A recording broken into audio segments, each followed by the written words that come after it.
తెలంగాణలో ఏదో జరిగింది, ముఖ్యమంత్రి గారు ఏదో ప్రకటన చేశారు అని చెప్తున్నారు.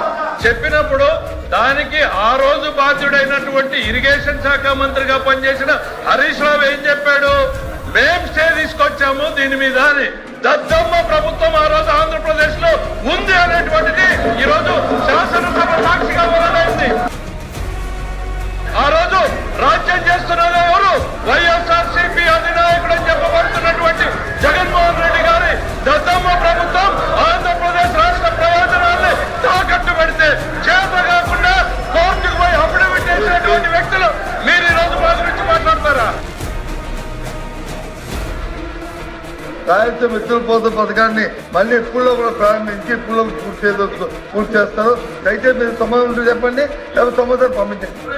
అందరినీ ఆ రోజు 5 సంవత్సరాల్లో ఎక్కడైనా ఒక చట్టం మట్టి పని చేశారు అధ్యక్ష, ఒక అరబస్తా సిమెంట్ పని చేశారు అధ్యక్ష, ₹1 ఖర్చు పెట్టారు అధ్యక్ష, ఆఖరికి మోటార్ల బిల్లులు కూడా కట్టకుండా ఎక్కొట్టిపోయారు అధ్యక్ష.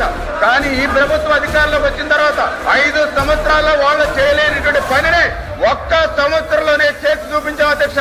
3,850 కోట్ల రూపాయలు ఖర్చు పెట్టి 728 కిలోమీటర్ల వరకు కృష్ణా జలాలు తీసుకెళ్లాం అధ్యక్ష. అది రాయలసీమ పట్ల చంద్రబాబు నాయుడు గారికి ఉన్నటువంటి చిత్తశుద్ధికి నిదర్శనం అధ్యక్ష.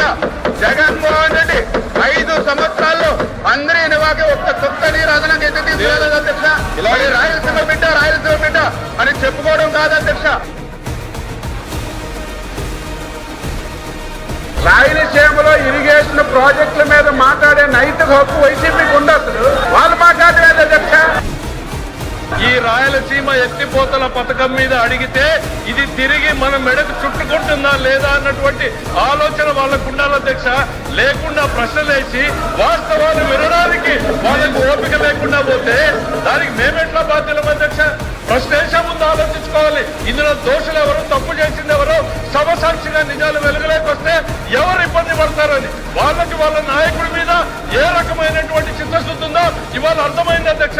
సభ సాక్షిగా జగన్మోహన్ రెడ్డి గారు రాయలసీమకి ఏమీ చేయలేదు అని ఈరోజు వైఎస్ఆర్సీపీ నిరూపించింది అధ్యక్ష. చెప్పిన దాన్ని నేను పూర్తిగా ఎక్కిపిస్తాను.